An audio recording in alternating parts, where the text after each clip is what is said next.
Yo, what's up guys, welcome back to the channel, and today I'm going to show you how to withdraw funds from a Moneylion investment account. So withdrawing funds from a Moneylion investment account is a straightforward process, and here's a step-by-step guide on how to do that. So first thing you got to do is to log into your Moneylion account using your email address and password.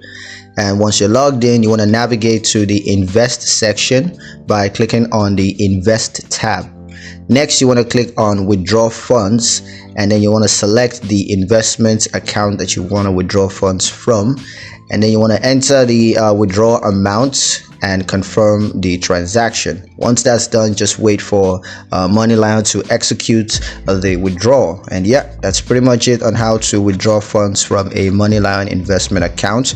Hope you guys liked the video. Hope you found the information useful enough. If you did like the video, comment down below, let me know what you thought. Share the video with your friends and subscribe to the channel if you haven't done so already, and I will see you guys in the next one.